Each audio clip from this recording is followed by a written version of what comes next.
There we go. Welcome to the LANCave, where we're living as nerds. I'm Patrick. Solo this week, as Owen was solo last week. You know, schedules happen. We're kind of passing ships right now.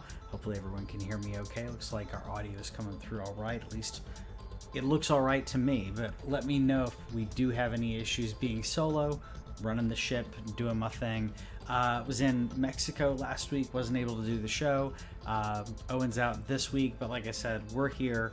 I'm here. The royal we is here, giving you gaming news like I do, like we do, like someone does every single week. This, I guarantee you, is one of the best gaming podcasts that you will listen to, that I produce at least. No, honestly, there's a lot of gaming podcasts out there. I promise you, we're entertaining. We actually give some decent outlooks, some decent viewpoints on here. Join in on the chat. We're here live every single Wednesday at 8:30 Eastern, 7:30 Central. Like I said, talking about gaming news, talking about random nerdy things, talking about that kind of stuff. Last week, as it were, I was playing Edith Finch right before I left for Mexico. I'm going to talk about that more on our show next week. If you didn't know, every single month we've been playing a single game from our backlog, I should say. Every month we play a game from the backlog, purposely playing through those games that we've purchased and just never got around to playing. And this is one I have no idea why I didn't play. I was hooked. It's not very long. It's great. I'll talk more about it, like I said, on the next show, because we talk about our backlog games and go through those. We encourage you to do that too. I've also been playing Ace Attorney, the Ace Attorney trilogy that came out on Switch. Nice collection. The Phoenix Wright Ace Attorney trilogy. Grabbed that on Switch right before the trip. Have been playing the heck out of my Switch because of the trip. I've been trying to get an OLED. Have not gotten the Switch OLED yet, but hopefully that will happen. But yeah, that's what I've been playing. This game I can't recommend enough if you haven't played these games. They're really entertaining. To me, it's not too difficult. The game does hold your hand for the most part. In here, there's a few things that I get a little frustrated about in regards to presenting a piece of evidence that I think perfectly sums up, like, yeah, well, this is why it contradicts, and the response that I get is not what I'm expecting, because it's something slightly different that I need to do. I'm loving it. I had to look up something in a walkthrough on the third case, about halfway or 3/4 of the way through. I'd say that's pretty good for a game like this, because a lot of these games, the way that it's structured is very similar to. If you didn't know, you're an attorney and you're basically piecing together the case to figure out. Not just to make sure that your client is free because you're a defense attorney, also figuring out who actually did commit the crime, because this takes place. I'm not going to pretend that I know how Japanese court systems work, but it's definitely not the way it works in America. They speed through cases. They're like, we're getting a conviction today, big push on that kind of stuff, and it's up to you to make sure your client doesn't get put away for something they didn't do. Absolutely loving this. Like I said, I'm in the fourth case on the first game, but I really like it. I think there's about 5 or 6 court cases per game, but it's good fun, and I also think it's a great thing to play on Switch, that you can hit that suspend button, that sleep power button, whatever you want to call it. Put the game down, do whatever you need to do. When you pick it up, you're right where you left off. It lends itself very well to that, especially if you injure yourself like I did this week. If you injure yourself and you can't use your thumb, it kind of ruins analog sticks. So I've been able to play this because you don't have to worry about timers and that sort of thing. And even if you did, you can use your index finger, which is what I've oddly been doing the index finger, or like right here on my thumb. Burnt the tip of my thumb, like this part of this thumb, so I can't get on an analog stick and do my thing, but that's all right. I got games like this and Edith Finch and others that I can play that don't require that dexterity. So I'll be back at it hopefully in like a week and a half or 2 weeks. We'll see how the burn heals. We got a lot of interesting news this week, though. That's kind of all for me ranting about what I've been doing. Unless you want me to rant about my trip to Mexico or something else. I don't know if you guys want to even hear me talk about that. But let's talk about some gaming news. It was basically right at the end of last week, or right around Thursday, allegedly, Sony has sent a cease and desist and is suing DBrand for their Darkplates. The Darkplates I actually have on my PS5. Excuse me. This is the box they come in. They're going to show you how to put it on. Kept the box, kept all this. They're suing PlayStation suing them. Sony's suing DBrand for these plates. And the plates replace your white plates on the PS5 with black plates, so that way it's all black, and it has a little matte. Also, they're matte plates, and it also has a matte sticker that covers up the glossy black that's on the inner strip, if you will. So this here, like I said, they're suing. Honestly, as soon as Sony showed this video where they were showing them taking apart the plates on the PS5 in the breakdown, and they were encouraging you, saying, hey, this is how you take it apart. Pops off like this, which I love. Like, everybody struggles on it. Even if you watch his muscles, he's still struggling with the right amount of force there. You take off the plates, and then you can actually clean out the system, and you can upgrade your SSD with this now. Let's clean out the fan. There's some also some vents that they said, to use a vacuum on it, what have you. I use a vacuum on a couple of the holes that are specifically made for that, and I blew compressed air through my fan. It's going to be good to do that regularly with these systems, by the way. But anyways, and as soon as they showed this, a lot of people immediately were like, how long is it going to be before those plates come on the market? I had a couple friends of mine who were like, as soon as you get your PS5, like they wanted to see the plates so they could scan it and 3D print plates for me. And then when I saw DBrand was doing these matte black plates, I was like, well, I wouldn't say it's the same price, because the material is going to be cheaper, obviously, than what DBrand made. But I thought, okay, well, this is going to be easier. And my friends agreed. We're like, okay, if someone else is doing that, that's fine. As much as it is a cool, cool project, they agreed. Just let DBrand do their thing. But anyways, Sony is suing DBrand for that, and they didn't come out and say when they received all of this, received the cease and desist and all of that. The timing to me is suspicious, though, because we have the announcement, or we have DBrand themselves said, hey, Sony is suing us for our plates, that DBrand did straight up say, hey, Sony, come sue us. And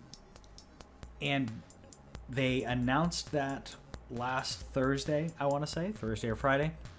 And then this week, we got the announcement of the new Darkplates 2.0. Cutting corners.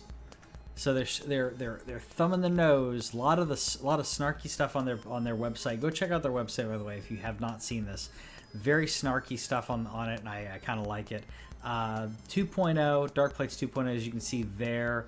The plates are now flush with the curve of the PS5 instead of jutting out.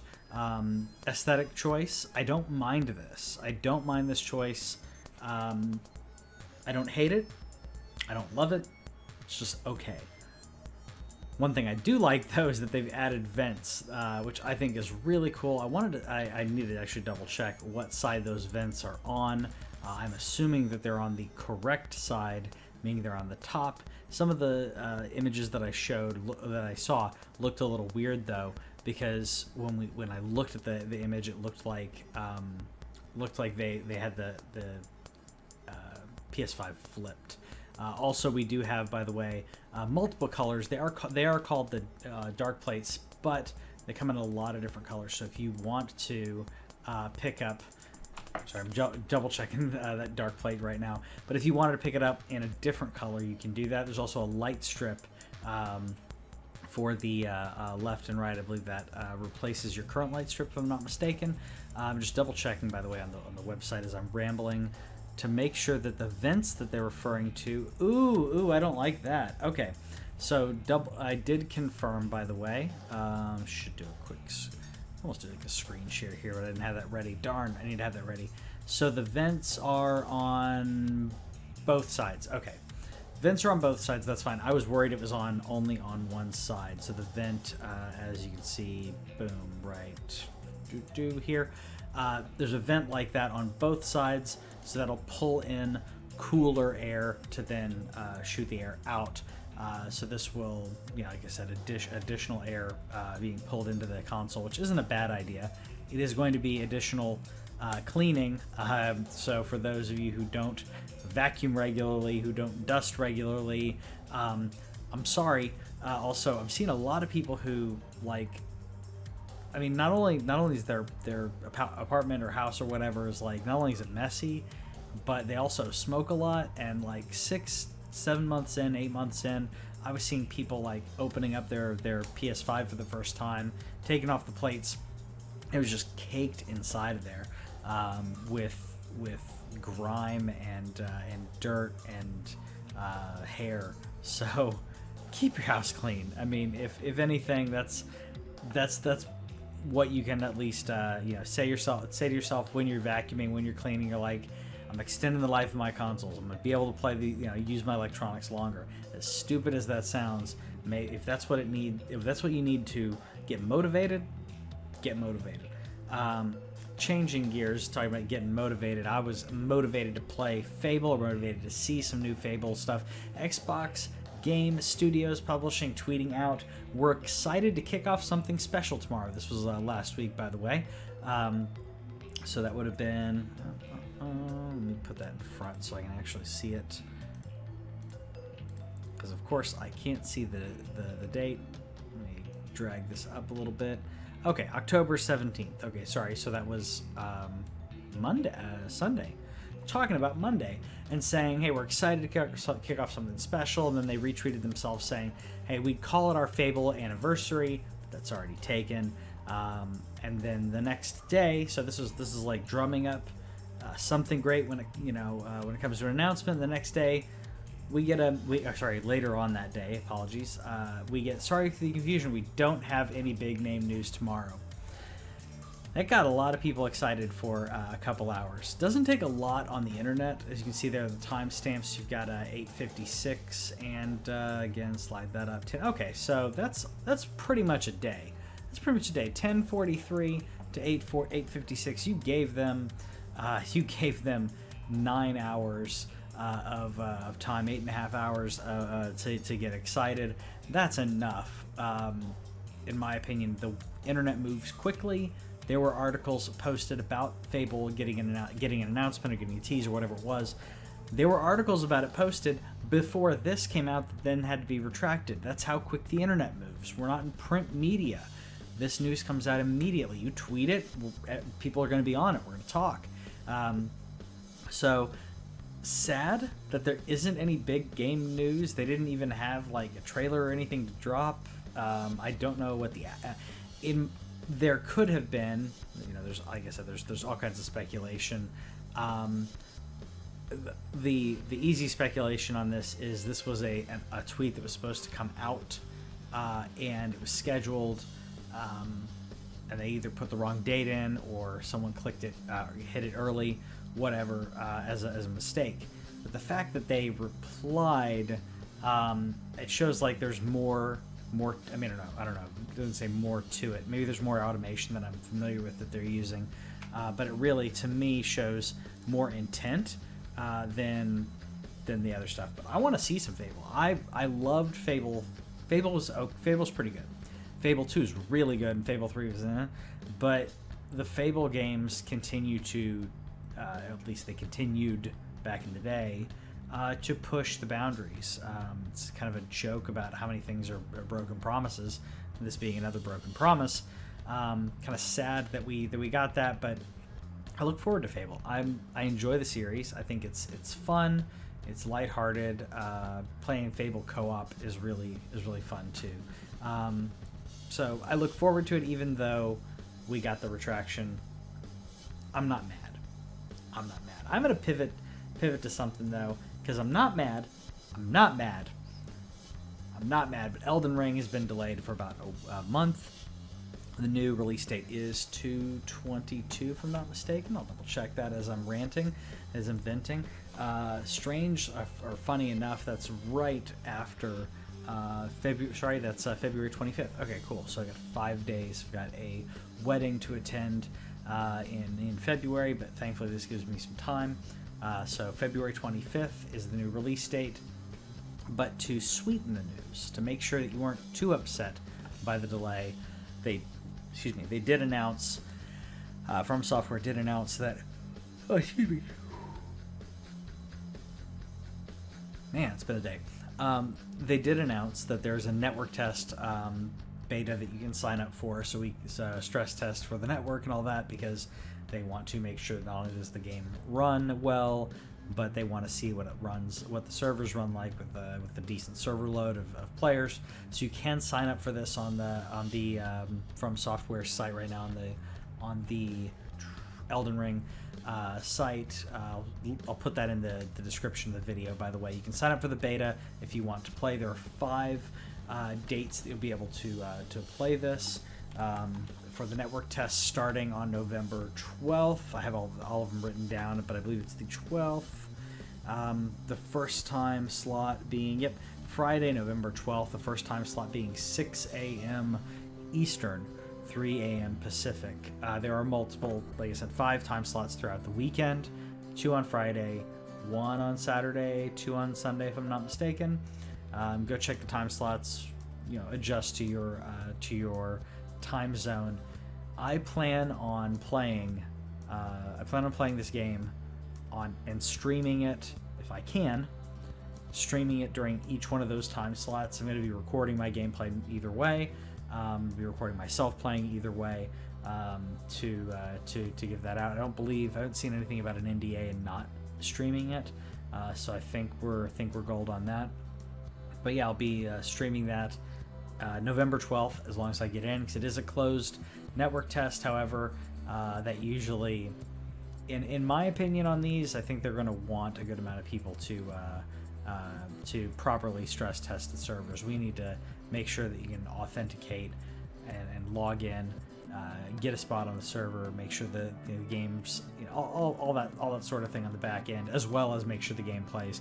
I mean, honestly, we're glorified QA testers for these, but I'm a sucker for it, and I'm good with that. Speaking of getting people to play games, because it didn't take me didn't take me a lot to convince me to play this game. Speaking of trying to convince people to play games, though, Genshin Impact had a little tweet thing going on. Where are we? So essentially, they sent out a tweet that because there's a character in Genshin Impact called Ella Musk, and they Genshin Impact sent out a tweet saying when they hit 500 followers following their Twitter, the character will be renamed back. If they hit 1 million, then they will follow Elon Musk, and if they hit 3 million, then they will invite Elon Musk to stream Genshin Impact, and 5 million, the CEO will invite Elon Musk to visit their headquarters. No one talked to Elon Musk about this. This wasn't a coordinated thing. This was them trying to essentially, ride on his coattails, I think. Having that at Elon Musk, having that, having people talk about it as we're talking about it right now. Elon, I don't think he would care, and I'm not saying that in a way to dismiss or diss or say anything bad about Genshin Impact. I've heard good things. I know that some people are really enjoying it, but this is he's not a gamer. He's a workaholic. This isn't something that he's interested in. Now, if this was a game that had to do with something that he is interested in, like I said, if it's a game that had to do with space exploration, cool. That that goes hand in hand right there. The synergy. If it's a game like I'm spacing on the name of the game right now, but there's a upcoming game where you're like launching a rocket into space, like that would go hand in hand with Elon Musk. A game talking about colonizing Mars, about AI, about simulations, The Sims kind of thing, but simulating a world, like maybe, I don't know, like Black and White, like if they did a sequel to Black and White, that could be something I could see them saying, them trying to get him on board, to be involved in. But I don't see any connection here. They didn't talk to him beforehand. It's like nothing was lined up to actually make sure that they could make good on it. But I guess they didn't overpromise. They said they would just invite him to play the game. Just invite him now. He's still not going to play it, even if you hit 1 million followers. He's not going to play it because he doesn't care about that. There are other people who have millions of followers who, if they tweeted asking Elon Musk to do something, I don't think it would motivate him in any way to do the thing. He has other interests. I'm just saying. Nothing against this game. I'd say the same thing if this was a Resident Evil, Final Fantasy. I've got a Resident Evil shirt on right now. I would not be shilling for Resident Evil if they said, "Oh yeah, we're gonna have Elon Musk dressed up as Albert Wesker playing Resident Evil." I would go, okay, Elon doesn't care. It's going to be boring to watch if you even get him to do it. But Elon doesn't care. Weird. Really, really weird strategy here. I'm not buying it. Not buying it. Nothing's going to happen. I just think it's weird now. But we're talking about Genshin Impact, so maybe that was the whole point of all this. Last bit of news here, as it's a little bit of a shorter week here, and I'll grab a little drink of water. So, Metroid Dread released on Nintendo Switch. People are loving it. Every single review that I've seen has been great. There's 2 bits of news here that I wanted to talk about when it came to Metroid Dread, though. First of all, I think Owen talked about this, but honestly I can't remember, and I wanted to talk about this in regards to everything. But Metroid getting emulated and being played on PC. Essentially, people downloaded the ROM, ripped the ROM, however you want to refer to that, successfully did that, and then they found out, ripped the ROM, playing it through a Nintendo Switch emulator, were able to unlock the frame rate, were able to play this in 4K, and apparently it looks amazing. And I'm not going to condone piracy, because if you download the game and you don't own the game, that's illegal. If you own the game, if you already own the game, then having the digital copy is not illegal. Obtaining the copy may be illegal. That's the gray area. But anyways, if you have the game, I'm not going to tell you not to do it. I'm not going to tell you to do it. But apparently the emulation on this is supposed to be phenomenal, emulating through your PC. And honestly, the Switch Pro controller is very close to an Xbox controller anyways, so I imagine the experience is great. But a lot of big companies, Kotaku and others, posted almost step-by-step guides in regards to how to do it. It was everything, but you could download it from one of these three sites. This is the emulator to use. Like, it was almost step-by-step in how to do this and how to pirate the game. I, again, don't condone that, but if you have a copy, apparently it plays amazing. In addition to that, there was a little bit of drama in regards to there was some drama that Kotaku released talking about some of the Metroid Dread developers, studios being criticized for not citing and not crediting 3 of the developers. And they did say, so let's see, this is a Mercury Stream 3D artist who, let's see, he said he's happy about the quality of the game and know firsthand because despite not being in the credits, I was part of the team for 8 months.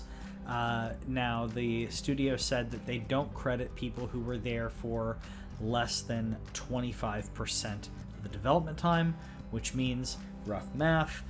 So we're talking about the game being in development for 3.5 years.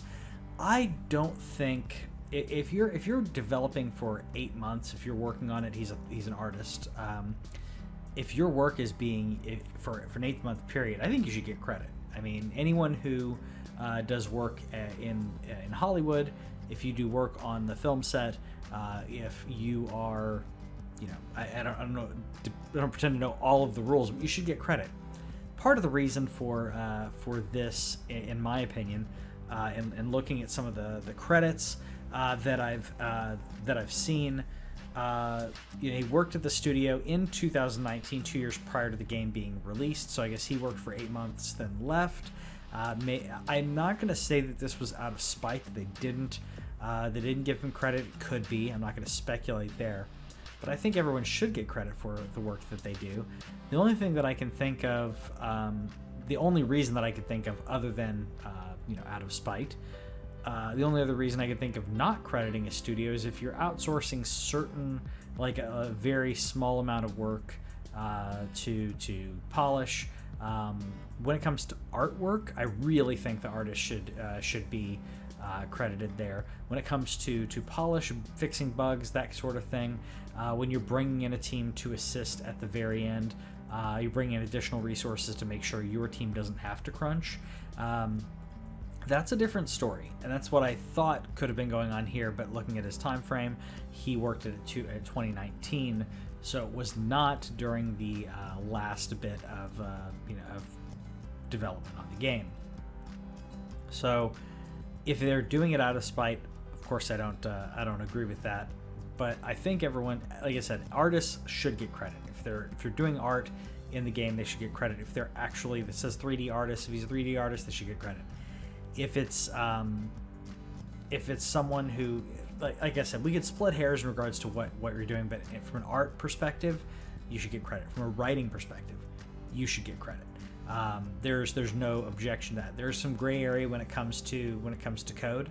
If, like I said, if you are one of the chief people who's working on something, or you came up with a big idea, that's important. But if you work for the company for, say, 4-6 months, and your work was to, like I said, clean up bugs and that sort of thing, there's nothing wrong with that work at all. But if you're brought in there purposely for a short stint, like a short contract work, then we could talk about, okay, company's policies of this and that. Again, I want everyone to be credited, but I could see the idea on that if that was the case. This guy's a 3D artist, like I said. I think he should get credit because chances are we're seeing his work either in this or when we play the game.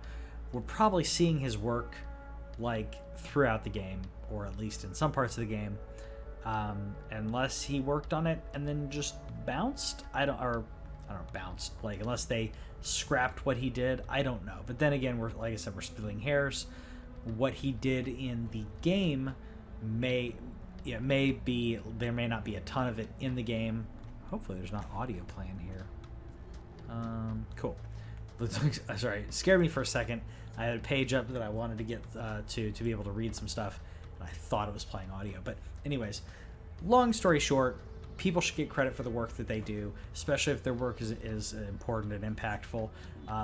We can split hairs on certain policies, but especially artists, especially writers, definitely need to have credit for that. And leaders who assist and mold and produce I think deserve credit for that as well.